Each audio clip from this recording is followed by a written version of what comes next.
आज इस एक ही वीडियो के अंदर कंप्लीट साउथ अमेरिका महाद्वीप मैं कंप्लीट करवा दूंगा।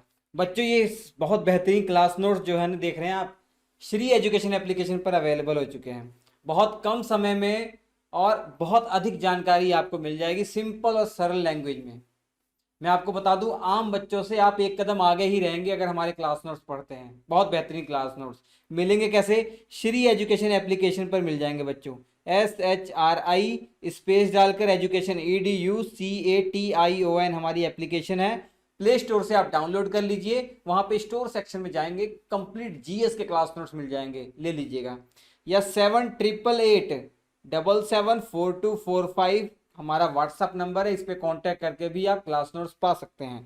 तो चलिए हम शुरुआत करते हैं। साउथ अमेरिका महाद्वीप, साउथ अमेरिका कॉन्टिनेंट। इससे पहले एक ही वीडियो के अंदर नॉर्थ अमेरिका कॉन्टिनेंट आपने पढ़ लिया और आज हम साउथ अमेरिका कॉन्टिनेंट आपको पढ़ा रहे हैं।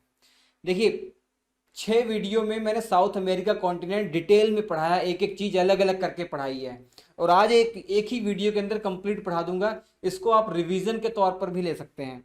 तो चलिए शुरुआत करते हैं। टोटल 13 कंट्री है, 12 स्वतंत्र कंट्री है और एक ऐसा क्षेत्र है जो फ्रांस के अधीन है, उसको भी बताऊंगा। सबसे पहले तो यही टारगेट होगा, कौन कौन सी कंट्री है, उनकी कैपिटल क्या है, ये समझ लीजिए।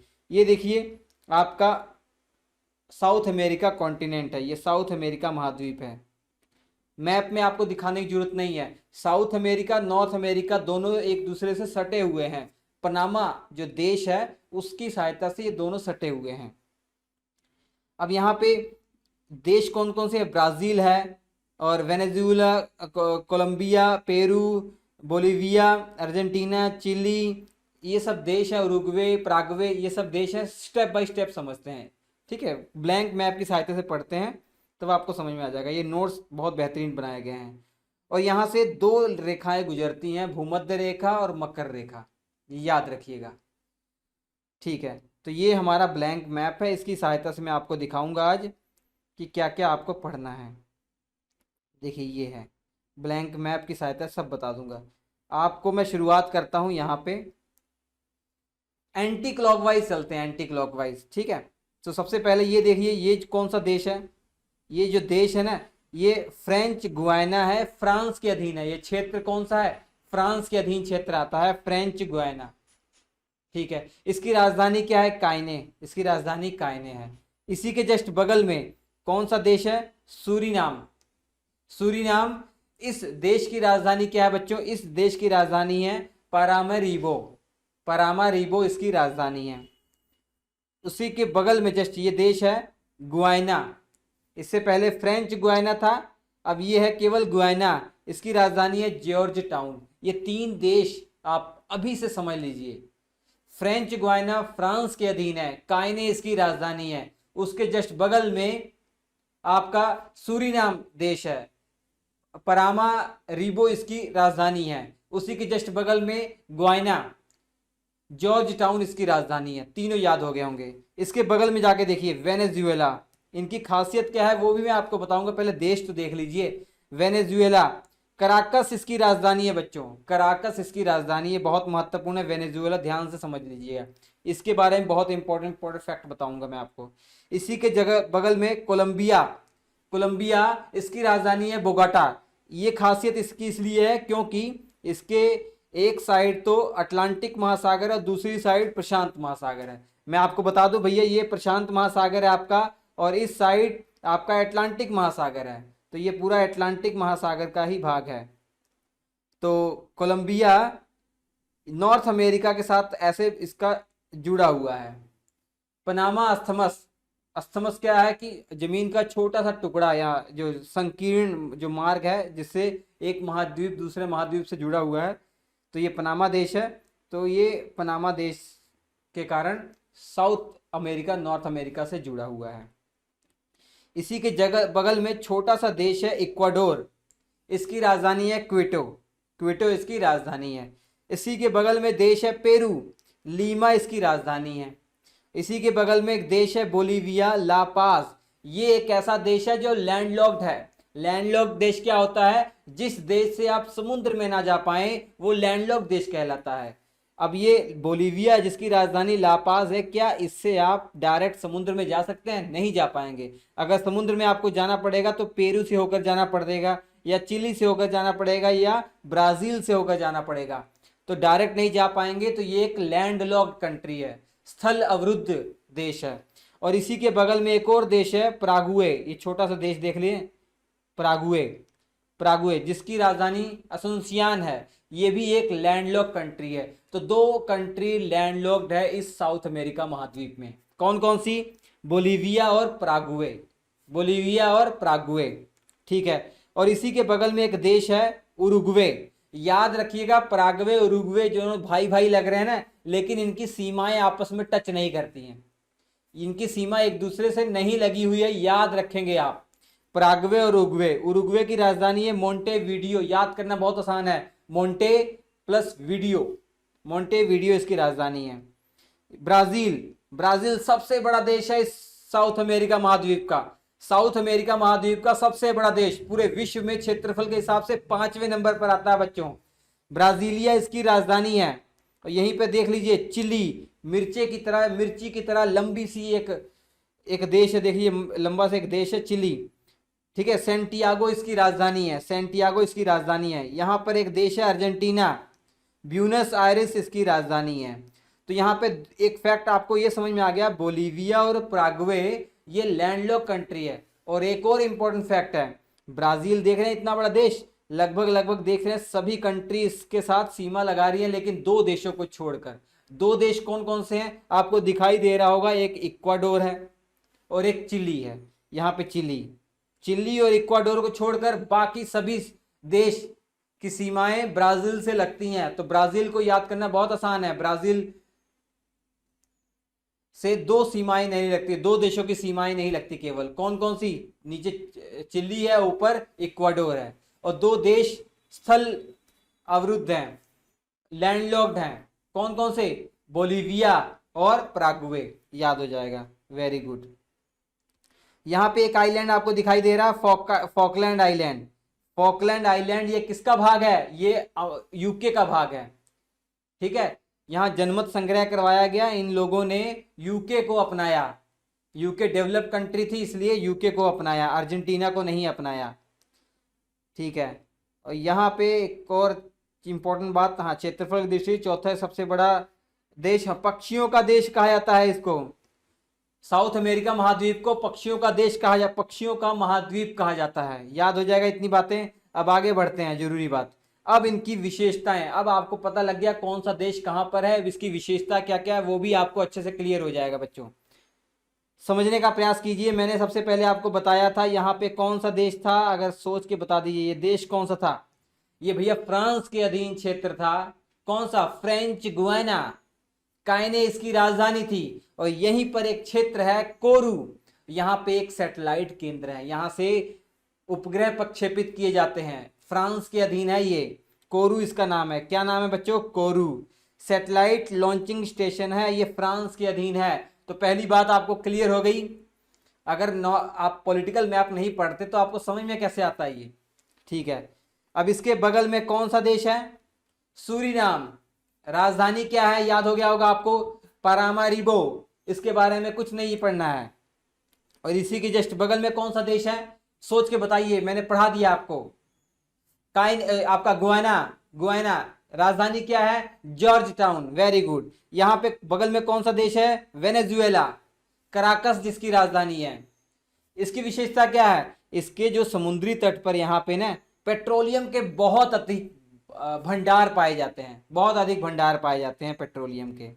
और यहाँ पे एक बंदरगाह भी है, माराकाइबो बंदरगाह, माराकाइबो ऑयल पोर्ट है। यहाँ से बहुत देश विदेशों में तेलों का निर्यात किया जाता है, ठीक है। और माराकाइबो नाम से यहाँ पे एक झील भी है। अभी झील वाला टॉपिक आगे आएगा, मैंने सब अलग अलग करके पढ़ाया है ताकि सारी चीज़ें क्लियर हो जाएं। मैंने मिक्स नहीं किया, ऐसे बच्चों को कंफ्यूज करने का प्रयास नहीं किया मैंने। माराकाइबो ऑयल पोर्ट है, माराकाइबो नाम की एक झील भी यहाँ पर है। पेट्रोलियम के बहुत अधिक भंडार यहाँ पाए जाते हैं। वेनेजुएला, याद हो गया होगा। इसके बगल में कोलंबिया, यहाँ पर अटलांटिक महासागर से भी इसकी सीमा लगती है, पैसिफिक ओशियन, प्रशांत महासागर से भी इसकी सीमा लगती है, याद कर लीजिए। और ये आपका इक्वाडोर है, इक्वाडोर। इक्वाडोर की राजधानी बता दीजिए क्या है। इक्वाडोर की जो राजधानी है आपकी क्यूटो। इक्वाडोर की राजधानी क्या है? क्यूटो। तो भैया ये क्यूटो जो है ना, ये भले ही यहाँ पर आप देख रहे हैं भूमध्य रेखा यहाँ से गुजरती है, तो आप सोच रहे होंगे बहुत गर्मी यहाँ पड़ती होगी, नहीं। लेकिन ये जो क्यूटो इसकी राजधानी है इक्वाडोर की, ये एक ठंडा क्षेत्र है, क्योंकि ऊंचाई के कारण, हिल स्टेशन है ये ना, हिल स्टेशन है। विश्व की दूसरी सबसे ऊंची राजधानी है ये। पहली अगर आगे मैं बताऊंगा, बोलीविया की राजधानी लापाज, जो विश्व की सबसे ऊंचाई पर स्थित राजधानी है। और दूसरे नंबर पर आपकी ये है कौन सी? क्विटो। आगे क्योंकि मैं बताऊंगा यहाँ पर एक बहुत लंबी पर्वत श्रेणी है, एंडीज पर्वत श्रेणी यहाँ पर है, तो इसलिए ये भाग ऊंचा है बच्चों, इसलिए ये भाग ऊंचा है। तो क्यूटो भले ही आपका विषुवत रेखा, भूमध्य रेखा के पास है, लेकिन ये ठंडा क्षेत्र है ऊंचाई के कारण। जैसे जैसे ऊपर जाएंगे तो टेम्परेचर कम होता जाता है इसी कारण से। और इसी इक्वाडोर, ये जो देश है इक्वाडोर, इसी के अधीन एक आइलैंड भी आता है, गालापैगोस आइलैंड। यहाँ पर देख रहे हैं प्रशांत महासागर में, ये किसके अधीन है? ये भैया अधीन है इक्वाडोर के ही अधीन, ठीक है। और यहाँ पर ये कौन सा देश है? पेरू, लीमा जिसकी राजधानी है, पेरू लीमा, याद रखेंगे कॉम्बिनेशन, पेरू देश राजधानी लीमा। ये फेमस इसलिए है क्योंकि इसके समुद्र तट पर यहाँ पर आसपास में एक चिड़िया पाई जाती है, गाइनो नाम की एक चिड़िया पाई जाती है, जो मछलियों को बहुत खाती है, यहाँ पर मछलियों को खाती है। और जो बीट करती है ना, उस बीट के कारण इस क्षेत्र में बहुत सारा फास्फोरस पाया जाता है, नाइट्रेट पाया जाता है, जो खाद के लिए बहुत इंपॉर्टेंट है। तो फास्फेट और नाइट्रेट के यहाँ भंडार मिलते हैं पक्षियों के वेस्ट के कारण, पक्षियों की जो बीट है वेस्ट के कारण यहाँ पर फास्फेट और नाइट्रेट के भंडार मिलते हैं। यहाँ पे देश कौन सा मैंने बताया था? बोलीविया देश बताया था। बोलीविया देश की राजधानी है लापाज। लापाज की खासियत क्या है? विश्व की सबसे ऊंची राजधानी है, सबसे अधिक ऊंचाई पर स्थित राजधानी कौन सी है? लापाज। ऊंचाई पर स्थित है तो ये ठंडा क्षेत्र होगा, सिंपल सी बात है, ठीक है। उसके बाद बच्चों ब्राजील में आइए। ब्राजील में कुछ क्षेत्रों के बारे में याद रखना है। ब्राजीलिया राजधानी आपको पता ही लग गया। यहाँ पे एक साओ पोलो जगह है, ये कौन सी जगह? Sao Paulo. साओ पोलो के आसपास इतनी कॉफी होती है, इतनी कॉफी होती है कि क्या बताया जाए। इन कॉफी रीजन को फजेंडा कहा जाता है। ब्राजील के अंदर जो कॉफी रीजन है ना, कॉफी वाला क्षेत्र है, उन क्षेत्रों को एक नाम से बुलाया जाता है, फजेंडा। क्या बुलाया जाता है? फजेंडा, याद रख लीजिएगा। अब इस कॉफी ज्यादा हो रही है तो व्यापार भी किया जाएगा, निर्यात भी किया जाएगा। तो कॉफी के लिए कौन सा बंदरगाह फेमस है? इसी के बगल में सैंटोस बंदरगाह, आप देख रहे हैं, ये सैंटोस बंदरगाह ब्राजील का ही है। यहाँ से देश विदेशों में बहुत सारी कॉफी निर्यात की जाती है। इसी कारण से तो सैंटोस बंदरगाह को कॉफी पोर्ट कह दिया जाता है। क्या बोल दिया था? कॉफी पोर्ट बोल दिया जाता है, ठीक है। और यहाँ पे एक और बंदरगाह है, रियो डी जेनेरियो, ये भी एक बंदरगाह आप याद रख सकते हैं। और यहाँ पे एक जगह है बच्चों, कराजस। कराजस ब्राजील के अंदर जगह है, जो आयरन माइंस के लिए बहुत ज़्यादा फेमस है। ब्राजील के बारे में इतनी बातें याद रखिए। अब मैंने आपको ये क्या बताया था? ये देश है चिली, और ये देश है अर्जेंटीना, और ये देश है बोलीविया। ये तीन देश है ना, और यहाँ पे एक ट्रायंगल बन रहा है। इस तीनों देशों के बीचों बीच एक ट्रायंगल बन रहा है। लिथियम यहाँ बहुत अधिक मात्रा में पाया जाता है। क्या पाया जाता है? लिथियम बहुत अधिक मात्रा में पाया जाता है, इसलिए लिथियम ट्रायंगल इसे कहा जा रहा है। ये देख रहे हैं आप, लिथियम ट्रायंगल इसको कहा जा रहा है। कहाँ कहाँ? देशों के नाम याद रख लीजिएगा, चिली, और ये आपका अर्जेंटीना और बोलीविया। इनके बीच में क्षेत्र ऐसा है जहाँ बहुत अधिक मात्रा में लिथियम पाया जाता है, तो लिथियम ट्रायंगल के नाम से ये फेमस है। अब चिली की बात करें, चिली में एक क्षेत्र है अरिका। चिली में ये क्षेत्र है अरिका, ये बहुत ही ज़्यादा शुष्क है, बहुत ज़्यादा शुष्क है। आप कहेंगे भैया समुद्र के किनारे है, फिर ये शुष्क क्यों है, ड्राई क्यों है? यहाँ का जो समुद्र का पानी है ना, बहुत ज़्यादा ठंडा है, ठंडा होने के कारण इसका वाष्पीकरण नहीं हो पा रहा, तो इसके आसपास क्षेत्र में बारिश ना होने के कारण ये जो अरिका नाम का क्षेत्र है ना चिली में, बहुत ज्यादा ड्राई है, बहुत ज्यादा शुष्क है। ठीक है, याद रख लीजिएगा। और चिली की बात कर रहे हैं तो चिली के अधीन एक आइलैंड भी आता है, ये ईस्टर आइलैंड। ईस्टर आइलैंड प्रशांत महासागर में चिली के ही अधीन है बच्चों, याद रख लीजिएगा। और एक चिली में एक क्षेत्र है चूकी का माटा, ये कॉपर के लिए बहुत फेमस है, कॉपर के लिए बहुत फेमस है। चलिए बच्चों, अब झीलों की बात कर लेते हैं। 3-4 झीलें ही आपको याद रखनी है इस पूरे साउथ अमेरिका महाद्वीप में। सबसे पहले मैंने मराकाइबो झील बता दिया। मराकाइबो एक पोर्ट भी है, एक बंदरगाह भी है, और उसी नाम से एक झील भी है, लैगून झील है। ये एक लैगून झील है, खारे पानी की झील है, समुद्र के किनारे है। तो साउथ अमेरिका की सबसे बड़ी झील कौन सी है? यही है मराकाइबो झील, याद रखिएगा। इसके अलावा टीटीकाका झील, ये मुख्य तौर पर पेरू में है, ये पेरू देश है, और थोड़ा सा इस बोलीविया में भी है। तो पेरू और बोलीविया के बीचों बीच ये देश एक झील है, इस झील का नाम टीटीकाका है। टीटीकाका झील बहुत ही फेमस है बच्चों, नोट कर लीजिएगा। दुनिया की सबसे ऊंची झील जो नेविगेबल है, जिस पर नौकायान चलाई जा सकती है, तो वो टीटीकाका ही है। टूरिस्टों के लिए बहुत फेमस जगह है ये।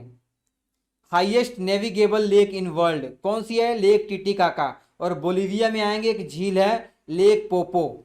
लेक पोपो ये बोलीविया के अंदर झील है, अब सूख रही है। जो झीलें सूखती हैं वो यूपीएससी और स्टेट पीएससी का फेवरेट क्वेश्चन हो जाता है, तो वो ध्यान दीजिएगा लेक पोपो के बारे में। ऐसे ही एक लैगून झील है ब्राजील के अंदर, इसका नाम आप याद रखेंगे, लेगाओ डोज पेटोज लेक। ये ब्राजील की सबसे बड़ी लैगून झील है, ब्राजील की। तो ये 4 झीलों के बारे में याद रखिए, बहुत इनफ है। पर्वतों में एक ही पर्वत श्रेणी याद रखनी है, एंडीज पर्वत श्रेणी। पर्वत श्रेणी समझ रहे हैं ना कि बहुत सारे पर्वतों का एक ग्रुप, तो ये एंडीज पर्वत श्रेणी है। और इस एंडीज पर्वत श्रेणी में 4-5 ऐसी चोटियां हैं जो आपको याद रखनी है। तो एंडीज पर्वत श्रेणी के बारे में क्या याद रखेंगे? विश्व की सबसे लंबी पर्वत श्रेणी एंडीज पर्वत श्रेणी। और दूसरी सबसे लंबी पर्वत श्रेणी पहले पढ़ चुके हैं, नॉर्थ अमेरिका में रॉकी माउंटेन रेंज। ठीक है, इंपॉर्टेंट ये है कि कुछ चोटियों के बारे में याद रखना है। शुरू से करते हैं ऊपर से। ये आपका कौन सा देश है? ये देश है आपका बच्चों इक्वाडोर। इक्वाडोर में 2 आपको चोटियां याद रखनी है, दोनों सक्रिय ज्वालामुखी हैं, कोटोपैक्सी और चिमोराजो। दोनों में से बड़ी कौन सी है? चिमोराजो ज्यादा बड़ी है, कोटोपैक्सी छोटी है। स्पेलिंग से याद रख सकते हैं, ट्रिक से, कि चिमोराजो में ज्यादा अक्षर हैं तो ये बड़ी होगी। ट्रिक है, ये याद करने का साधन है एक। ठीक है, और हुआस करण इंपॉर्टेंट बिल्कुल नहीं है, ये पेरू में है। 2 इंपॉर्टेंट है, वो कहां पर है बच्चों? ये आपकी चिली और अर्जेंटीना के बॉर्डर पर है, जिसमें सबसे इंपॉर्टेंट है ये अकानकागुआ, क्योंकि पूरे साउथ अमेरिका महाद्वीप की सबसे ऊंची चोटी है अकानकागुआ। 6960 मीटर इसकी हाइट है। चिली और अर्जेंटीना के बॉर्डर पर है ये, साउथ अमेरिका की सबसे ऊंची चोटी है, और एक शांत ज्वालामुखी है। और इसी के जस्ट ऊपर ओजास डेल सलाडो, ये भी चिली और अर्जेंटीना के बॉर्डर पर है। इस चोटी का क्या नाम है? ओजस डेल सलाडो। इसकी खासियत यह है कि दुनिया का सबसे सक्रिय ज्वालामुखी और सबसे ऊंचा सक्रिय ज्वालामुखी यही है। सबसे सक्रिय ज्वालामुखी नहीं, सबसे ऊंचा सक्रिय ज्वालामुखी जिसमें अभी भी लावा निकलता है, वो ओजस डेल सलाडो है। एग्जाम में क्वेश्चन पूछा जाएगा कि विश्व का सबसे ऊंचा सक्रिय ज्वालामुखी कौन सा है? ओजस डेल सलाडो, याद हो जाएगा। और ये जो एंडीज पर्वत श्रेणी है ना, 7 देशों में फैली हुई है। पहले यहाँ पर वेनेजुएला, यहाँ पर वेनेजुएला लिख देता हूँ, वेनेजुएला पहला, और यहाँ दूसरा आपका कोलंबिया है, और तीसरा इक्वाडोर, और चौथा यहाँ पेरू, और 5वां बोलीविया, और 6वां चिली, और 7वां अर्जेंटीना में है। और इसकी जो मैक्सिमम चौड़ाई है ना, वो कहाँ पर है वो भी ध्यान समझिएगा। ये बोलीविया और थोड़ा सा अर्जेंटीना में इसकी चौड़ाई सबसे अधिक है। बोलीविया में मेन आप समझ पा रहे हैं, बोलीविया में सबसे अधिक चौड़ा है। ठीक है, याद हो जाएगा आपका। ठीक है, और ये किस टाइप का इंडीज पर्वत श्रेणी है? वलित पर्वत है, मतलब मोड़दार पर्वत है, फोल्डेड माउंटेन है, और ये नया पर्वत है, नवीन पर्वत श्रेणी है। ये दो टेक्टोनिक प्लेटों के टकराने से जो दोनों में आपस में मोड़ पड़े हैं, वलय पड़ा है, उसी के कारण ये पर्वतों का निर्माण हुआ है, और ये नवीन पर्वत श्रेणी है। ठीक, अरावली पर्वत की तरह ये पुरानी नहीं है, नवीन पर्वत श्रेणी है। पठारों के बारे में 3-4 पठार आपको याद रखने हैं। पठार और पर्वतों में अंतर समझ पा रहे हैं ना? पर्वत भी ऊंचे ऊंचे होते हैं लेकिन उनका शिखर होता है, जबकि पठार ये ऊंचे क्षेत्र होते हैं, ये उनका ऊपर शिखर नहीं होता, ऊपर मैदान होते हैं। जैसे ये आपका पर्वत हो गया और ये आपका पठार का एग्जाम्पल हो गया। होप समझ में आ रहा है। तो ये बोलीविया में मुख्य तौर पर एक पठार फैला हुआ है, बोलीवियन पठार। हालांकि थोड़ा सा पेरू में भी है ये, तो पेरू और बोलीविया में एक पठार फैला हुआ है, बोलीवियन पठार। ये किसका एग्जाम्पल है? अंतः पर्वतीय पठार है, इंटर माउंटेन पठार है। मतलब यहां पर आप जानते हैं इंडीज पर्वत श्रेणी है, तो इंडीज पर्वत श्रेणी चौड़ाई में फैली हुई है, इधर भी पर्वत श्रेणी, इधर भी पर्वत श्रेणी, बीच में पठार है। तो ये दो पर्वतों के बीच में, दो पर्वतों के ग्रुप के बीच में पठार है, तो इसलिए इसको क्या बोला जा रहा है? अंतः पर्वतीय या इंटर माउंटेन पठार, प्लेटू। ये देखिए इधर पर्वत है, इधर पर्वत है, बीच में ये पठार है। और यहाँ पे पैटागोनिया पठार, बच्चों पैटागोनिया का पठार है, इसे गिरिपद पठार कहते हैं। क्यों गिरिपद पठार कहते हैं, समझने का प्रयास कीजिए। यहाँ पर आपके क्या है? यहाँ पे हमारा कौन सी पर्वत श्रेणी है? एंडीज पर्वत श्रेणी है, तो एंडीज पर्वत श्रेणी है, और इसी के जस्ट पैरों में ये पठार शुरू हो जाता है, ऊंचा ऊंचा क्षेत्र पठार है। ये पर्वत है और इसी के जस्ट चरणों में ये पठार है, तो इसलिए गिरिपद पठार कहा जा रहा है। अब गिरिपद पठार है, यहाँ पर पठार है, यहाँ पर ये पर्वत है और ये पठार है, तो यहाँ से पछुआ बहती है, पश्चिमी पवनें बहती हैं और टकरा के सारी बारिश क्या हो जाती है? इसी तरफ सारी बारिश हो जाती है। मतलब इस जो आपका पैटागोनिया का पठार है, यहाँ बारिश नहीं हो पाती है, इसलिए ये क्षेत्र मरुस्थली क्षेत्र है।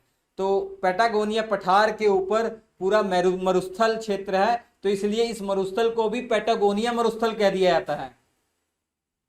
समझ पा रहे हैं ना? Very good.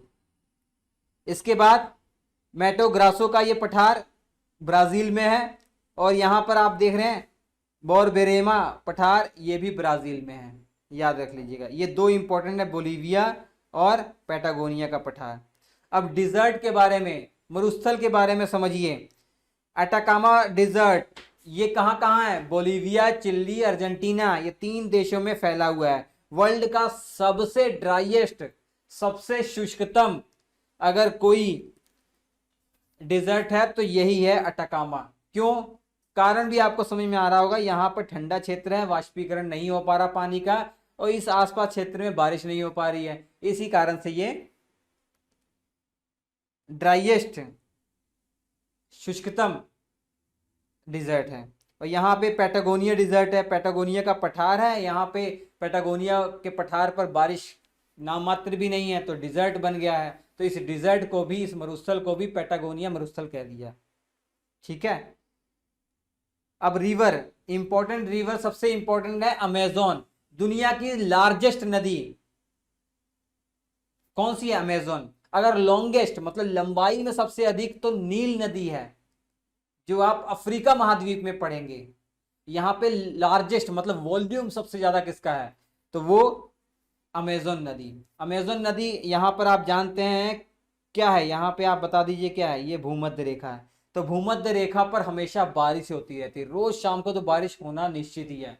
अगर बारिश हो रही है तो यहाँ के आसपास वाला जो क्षेत्र है वो क्या होगा? हरा भरा होगा। तो दुनिया के सबसे ज्यादा घने जंगल इसी अमेजोन रिवर के आसपास पाए जाते हैं। सदाबहार वन, इस सदाबहार वन को सेल्वास कहा जाता है। लिख देता हूं, समझ में आ जाएगा। क्या बोला जाता है? सेल्वास, SELVAS, सेल्वास फॉरेस्ट बोल देते हैं। दुनिया के सबसे घने जंगल इस अमेजोन जो बेसिन सिस्टम है, जो ये रिवर सिस्टम है, तंत्र है, इसी के आसपास वाले क्षेत्र में पाया जाता है। अमेजोन नदी की सबसे बड़ी जो सहायक नदी है मडीरा, ये देख लीजिए, दाईं ओर से मिलती है मडीरा। एक और सहायक नदी है नेग्रो, ये भी इसकी सहायक नदी है। और जो ये क्षेत्र है हरा भरा सदाबहार वन वाला ना, इसी को पृथ्वी का फेफड़ा कहा जाता है। शरीर में फेफड़े काम क्या होता है, सांस, वैसे ही पृथ्वी का फेफड़ा है, इतना इंपॉर्टेंट है। लेकिन मानव क्या कर रहा है, लगातार पेड़ों की कटाई करता जा रहा है। ठीक है, याद रखिएगा। और इस क्षेत्र में प्राकृतिक रबड़ बहुत अधिक मात्रा में पाई जाती है। दुनिया में सबसे पहले जो रबड़ की खोज हुई थी ना, वो इसी क्षेत्र में हुई थी। लेकिन प्राकृतिक रबड़ की मैं बात कर रहा हूं, कृत्रिम रबड़ की नहीं, प्राकृतिक रबड़ की। तो उसके लिए मौसम भी ऐसा चाहिए, गर्म क्षेत्र होना चाहिए, बारिश वाला क्षेत्र होना चाहिए। इसी क्षेत्रों में इस रबड़ का निर्माण होता है। और ये जो अमेजन नदी है किस देश से निकलती है, पेरू से निकलती है। एंडीज पर्वत श्रेणी के आसपास से ये निकलती है, याद रखिएगा। पेरू से निकलकर उसके बाद ये आपका, ये कौन सा देश है, ये आपका कोलंबिया, कोलंबिया और आपका ब्राजील के बॉर्डर से होते हुए ब्राजील में एंटर करती है, फिर अटलांटिक महासागर में गिर जाती है। इसके बाद बच्चों एक और नदी है, ये नदी है आपका ओरिनोको नदी। ये ओरिनोको नदी है। ओरिनोको नदी की खासियत क्या है, ओरिनोको नदी वेनेजुएला से निकलती है और इसी नदी की एक सहायक नदी के ऊपर एक के कारण एक जलप्रपात बनता है, एंजल वाटरफॉल। दुनिया का सबसे ऊंचा वाटरफॉल है, दुनिया का सबसे ऊंचा वाटरफॉल एंजल वाटरफॉल वेनेजुएला में है। तो किस नदी पर है, ओरिनोको नदी पर आप मान सकते हैं, क्योंकि इसकी एक सहायक नदी छोटी सी उसी कारण बनता है, तो इसी का हिस्सा है। और इसी के आसपास एक घास के मैदान पाए जाते हैं, लानोस घास के मैदान पाए जाते हैं। ये किस टाइप के घास के मैदान है बच्चों, ये आपके उष्ण कटिबंधीय घास के मैदान है। आप दिमाग में थोड़ा सा पृथ्वी को सोचिए, कर्क रेखा मकर रेखा के बीच का रीजन गर्म क्षेत्र है। इन क्षेत्रों में जो घास के मैदान पाए जाते हैं ना, वो किस टाइप के घास के मैदान होते हैं, उष्ण कटिबंधीय घास के मैदान होते हैं, उष्ण कटिबंधीय घास के मैदान। तो जो लानोस है ये उष्ण कटिबंधीय घास के मैदान है, क्योंकि ये भूमध्य रेखा यहाँ लगभग है और इसके ऊपर मैक्सिको नॉर्थ अमेरिका में वो कर्क रेखा है। तो यहाँ पर कर्क रेखा और भूमध्य रेखा के बीच में घास के मैदान है ये, तो लानोस उष्ण कटिबंधीय घास के मैदान है। अभी मैं आपको दिखा दूंगा, समझ में आ जाएगा। ये एंजल वाटरफॉल विश्व का सबसे ऊंचा वाटरफॉल, याद हो गया। एक पराना नदी ब्राजील से निकलती है, उसके बाद ये बॉर्डर देख लीजिए, पराग्वे और ये आपका अर्जेंटीना के बॉर्डर से होते हुए अर्जेंटीना में एंटर करती है, और रियो डा ला प्लाटा जो ये खाड़ी है यहाँ पर आके अपना पानी गिरा देती है। तो 3 नदियों के बारे में याद रखिए। अब घास के मैदान, मैंने आपको बताया था उष्ण कटिबंधीय घास के मैदान कहाँ पाए जाते हैं। मैं आपको ब्लैंक में दिखाता हूँ। यहाँ पे ये पृथ्वी है, भूमध्य रेखा, कर्क रेखा, मकर रेखा, इस रीजन में जो घास के मैदान होंगे वो उष्ण कटिबंधीय घास के मैदान होंगे, इंग्लिश में बोलेंगे ट्रॉपिकल। और इसके ऊपर जो घास के मैदान होंगे यहाँ पर ठंडे क्षेत्रों में, ये शीतोष्ण घास के मैदान होंगे, शीतोष्ण घास के मैदान। अंग्रेजी में इनको बोल दिया जाता है टेम्परेट। जैसे नॉर्थ अमेरिका में आपने पढ़ा, नॉर्थ अमेरिका में कर्क रेखा से ऊपर, ये कर्क रेखा से ऊपर एक घास के मैदान थे ना, प्रियरी। ये किस टाइप के थे, शीतोष्ण घास के मैदान थे, प्रियरी घास। ऐसे ही यहाँ पर भी साउथ अमेरिका में जो मकर रेखा से नीचे वाला रीजन है, यहाँ पर जो शीतोष्ण घास के मैदान पाए जाते हैं ना, उन्हें क्या बोला जाता है, उन्हें पंपास बोला जाता है, पंपास। अब यहाँ पे क्लियर हो जाएगा सब। देखिए यहाँ पर आपके क्या है, यहाँ पर आपकी मकर रेखा है, यहाँ भूमध्य रेखा है। तो भूमध्य रेखा और मकर रेखा ये गर्म क्षेत्र है, ऊपर भी गर्म क्षेत्र है। तो यहाँ पे जो घास के मैदान होंगे वो उष्ण कटिबंधीय घास के मैदान होंगे, जबकि नीचे पंपास जैसे ये घास का मैदान कैसा है, ये शीतोष्ण घास के मैदान है। तो ये पंपास जो घास है ये शीतोष्ण घास के मैदान है, ये शीतोष्ण घास के मैदान है, टेम्परेट घास के मैदान है। तो जहाँ शीतोष्ण घास के मैदान होंगे वहाँ गेहूं की खेती बहुत अधिक होगी। जैसे प्रियरी घास के मैदान, विनिपेग मैंने बताया था शहर जिसे गेहूं की मंडी कहा जाता है विश्व की, गेहूं की खेती अधिक होती है, पशुपालन ज़्यादा होगा। और इसी पंपास घास के मैदानों में एक घास की प्रजाति बहुत फेमस है, अल्फा अल्फा।